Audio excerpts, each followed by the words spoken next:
P12 Kedatangan Mela. Setelah bersiap Dewa pun langsung pergi ke perusahaannya bersama Satria. Tentunya tak lupa Dewa menggunakan kursi rodanya saat keluar dari kamarnya, sedangkan Ara tinggal di apartemen bersama para ATR. Bik boleh kenalan dulu, aku belum tahu siapa nama-nama kalian, tanya Ara untuk mengakrabkan diri dengan para art di apartemen Dewa. Boleh Nona, nama saya Bik Minah. Saya tugasnya masak dan mencuci, ini Bik Idah dan ini Ina anaknya Bik Idah mereka bertugasnya beres-beres Nona, jawab Bik Minah memperkenalkan semua art dan tugas-tugasnya. Salam kenal Nona, ucap Bik Idah menunduk hormat diikuti oleh Ina anak Bik Idah. Salam kenal juga, nama saya Salwa Arabella biasa dipanggil Ara, senang bisa berkenalan dengan kalian, ucap Ara sambil tersenyum.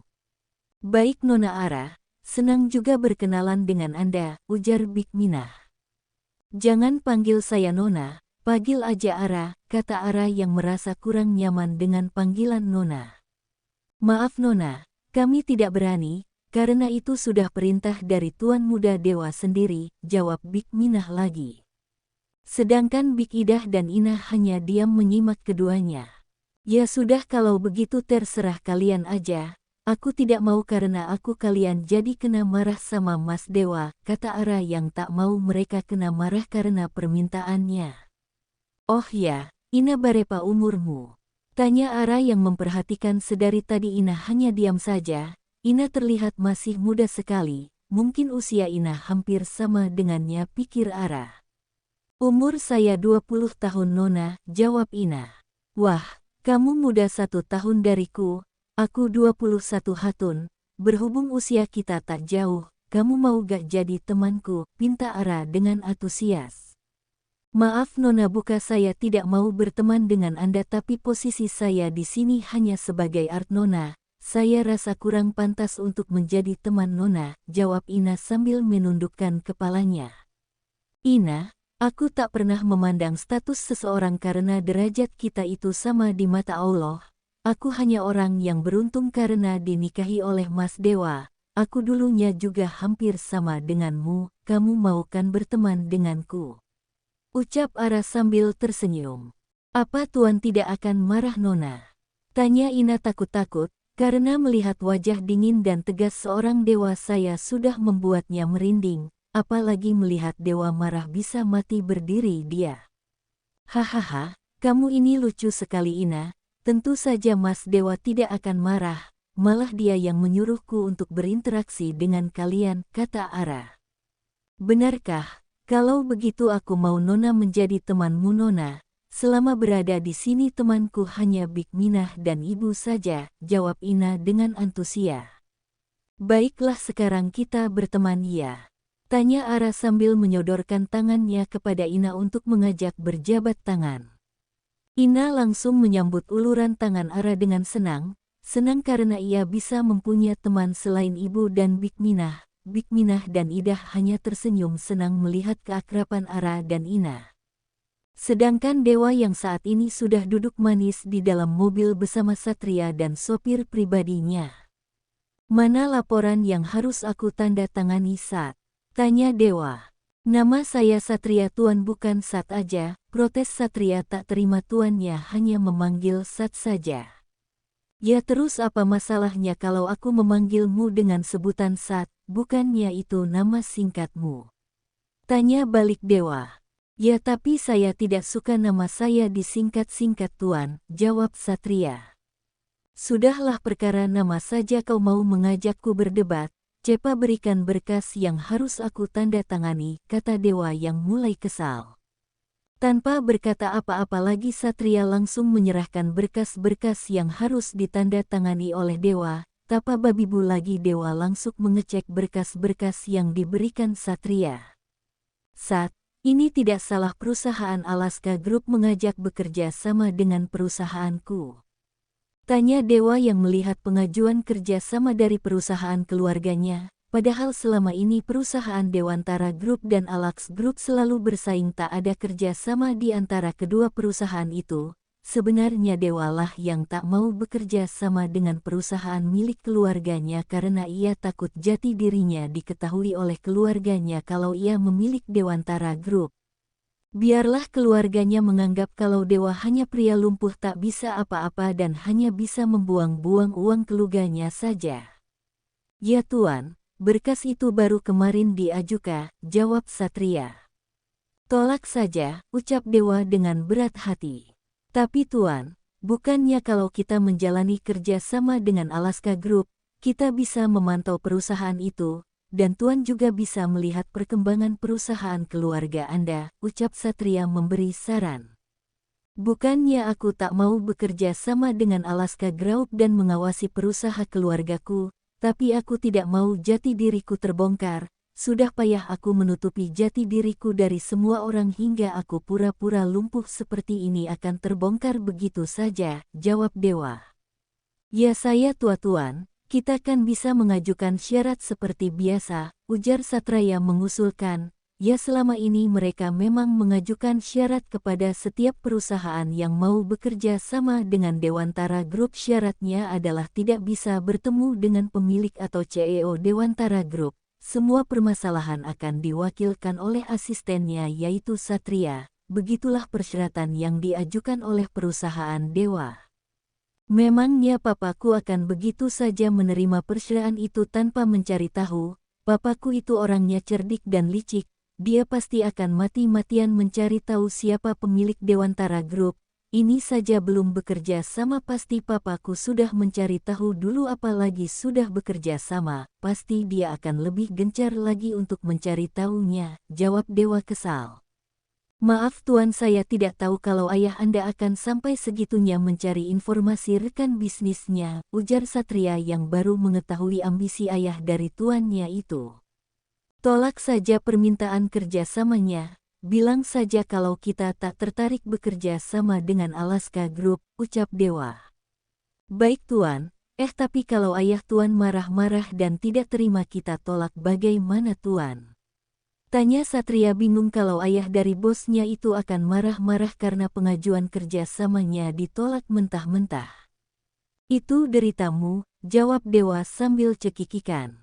Apa yang ditakutkan Satria kini terjadi. Bram Askara tengah marah-marah tak terima karena pengajuan kontrak kerjasamanya ditolak mentah-mentah oleh Dewantara Group. Ini adalah sejarah pertama bagi Alaska Group saat mengajukan kontrak ditolak mentah-mentah seperti ini.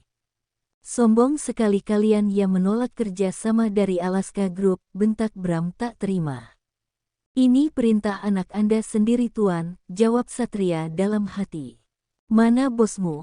Aku ingin bertemu. Aku tidak terima kalian permalukan perusahaanku seperti ini, bentak Bram lagi.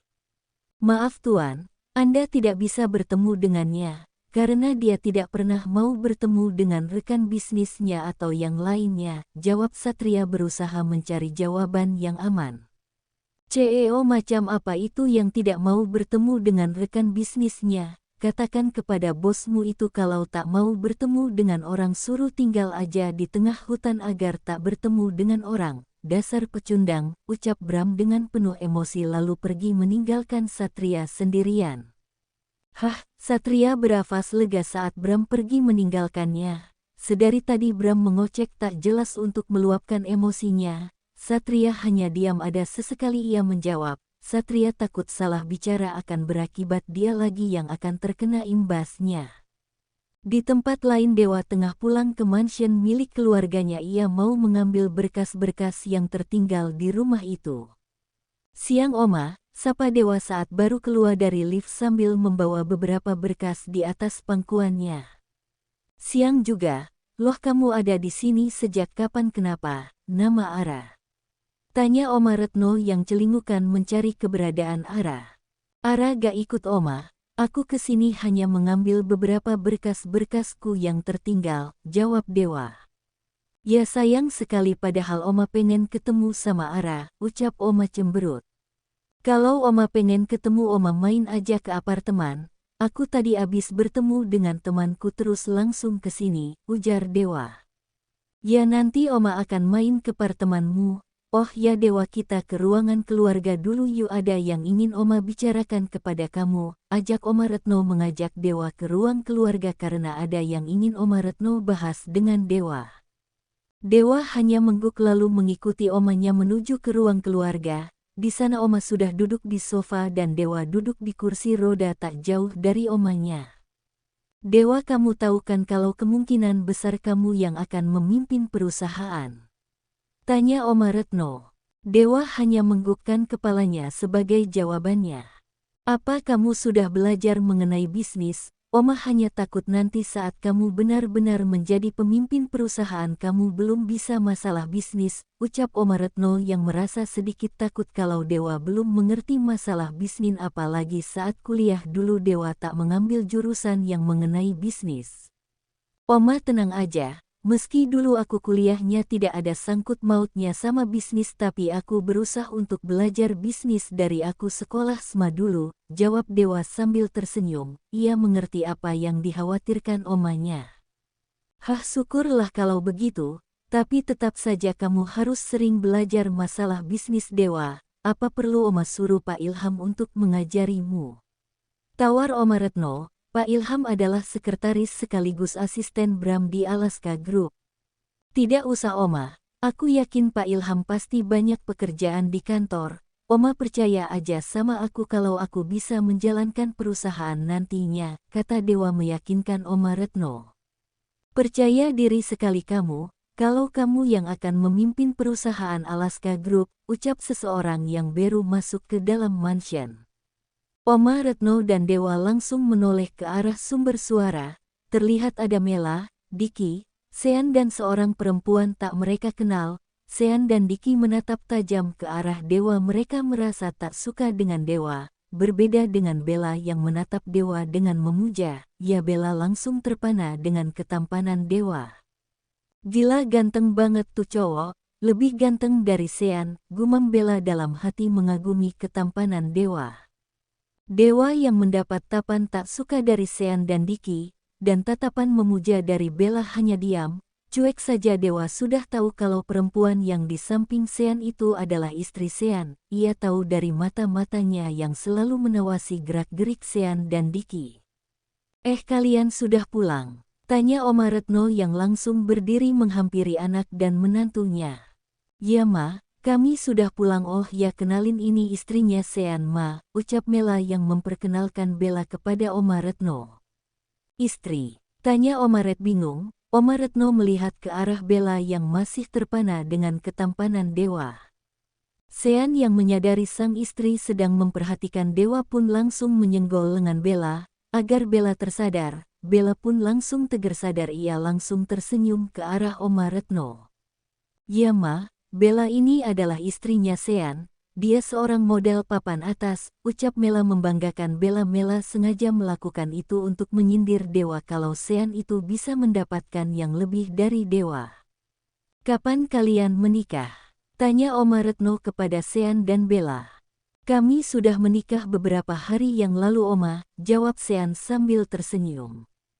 Berhubung Sean sudah menikah, apakah perusahaan dan kekayaan keluarga Alaska akan diberikan sekarang untuk Sean Ma?